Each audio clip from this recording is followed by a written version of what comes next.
I mean, Mauricio Dubon would be an all-star right now, yeah? Yes, and I think that might be the most not on my bingo sheet moment in recent Astros history. Hi, I'm Weston. I love talking about the Astros, and I'm here to talk about Game 29 of the regular season, where the Astros win 7-3 over the San Francisco Giants in, starting pitching-wise, another hellish game. 24 hours after Jose Urquidy leaves last night's game with an injury, Luis Garcia leaves the game 8 pitches in with an injury. Elbow discomfort removes him in the second batter of the game. He said he did not feel a pop in his elbow, but it was discomfort and he had to leave. And oh dear God, if the Astros are down Garcia and Urquidy and McCullers still isn't back, I don't know what your rotation looks like for the next who knows how long.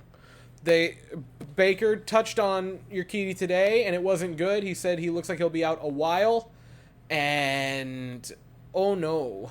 And it's wild because Brandon Bielak, who I believe was activated today to theoretically replace in a couple of days Urquidy, who might be gone with an injury, was then sprung into action tonight because Garcia's gone. And all things considered, I thought he did pretty well. He gave up quite a bit of hard contact and gave up the 2-run shot to Jock Peterson.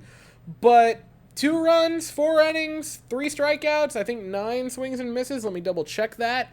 In a literal break in case of emergency start for Brandon Bielak is pretty okay. And again, what you're going to be looking for from your starters right now isn't just the quality of their games, it's the quantity of innings they can soak up, because in very short order now you're going to be depending on that bullpen a lot, to the point if you're down Garcia and Urquidy, and again still McCullers, you very well might have to go with a bullpen day every 5th game because your team has been devastated.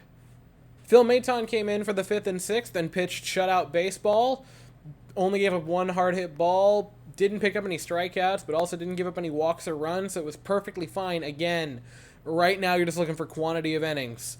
Ryan Stanek pitched a clean inning. Good, perfect, wonderful. Montero came in the 8th, and kind of like yesterday's game, it was strange because home run, that's not a good thing to give up.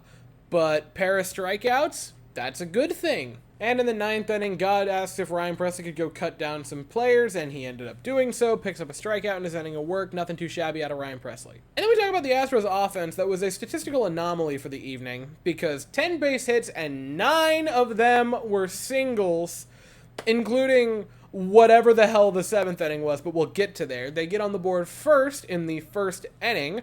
It's a RBI single for Jose Abreu. The Astros are up 1-0. Then you get to the 5th inning, and Mauricio Dubon with a big single ties the game. Mauricio Dubon was fantastic tonight. 3 hits, pair of RBIs, double, pair of runs scored. Incredible jumping catch at second base. Again, Mauricio Dubon, I did not have him penciled in as all-star caliber at second base in Altuve's absence, but here we are. And then 7th inning, he gets the run scoring again. He gets the offense going again in the 5th inning. RBI double for Mauricio Dubon. Then Alex Bregman with an RBI single for the Astros. That makes it a 4-0 game. Jose Abreu grounds out, but it's a productive ground out because the Astros get their 5th run of the game. Jeremy Pena with an RBI single to make it 6-2 Astros. And then Corey Julks, another shock of the season, with an RBI single to make it 7-2 Houston. And it's important that you understand, the Astros scored 5 runs in the 7th inning. No ball was hit over 80 miles an hour. And as a person who spends a lot of his time nerding out about hard hit percentage and expected batting average, that puts a smile on my face. But again, the Astros offense are at their best when it's a top to bottom effort for the team. RBIs came from the 1st, 2nd, 4th, 6th, and 7th hitters in the lineup tonight. And Jake Myers, who's the 8th hitter, scored a pair of the runs. It's at its best when everyone's pitching in. And I gotta give credit, Jeremy Pena with a multi-hit night, and the star of the evening, Mauricio Dubon. And his quote after the game to Chandler Rome on Twitter was just, oh, it was so heartwarming. Brian McTaggart with the question, and then DuBonds with the all-timer response. With the amount of injuries they have, frankly, the Giants could probably use you right now. Does that add to it?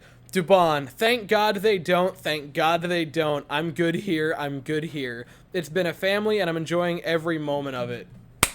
Oh, it's so wholesome! Even last season, when Mauricio DuBonds had like a 54 WRC plus, I still said, hey, you know, he's not doing wonderful with the bat, but he is a great story, and I hope it works out.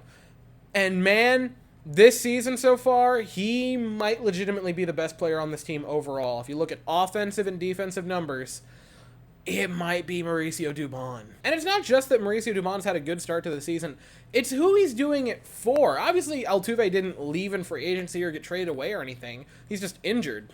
But he's taking the reins temporarily from maybe the greatest Astro in franchise history, and he's done nothing. He's been nothing short of an all-star. And so with all of that tonight, the Astros and Mauricio DuBonds will look to get a series win tomorrow night when they take on the Giants at 8:10 Eastern, 7:10 Central. The Astros will send Hunter Brown to the mound, again, just desperately looking for some innings, and the Giants will send Anthony Desclafani to the mound. I'll be here afterwards to talk about it, but as for right now, that is all I have to say. So if you enjoyed this video, please consider to like and subscribe. Thank you all so very much for watching. I hope you all have an absolutely fantastic day, and as always, go Stros.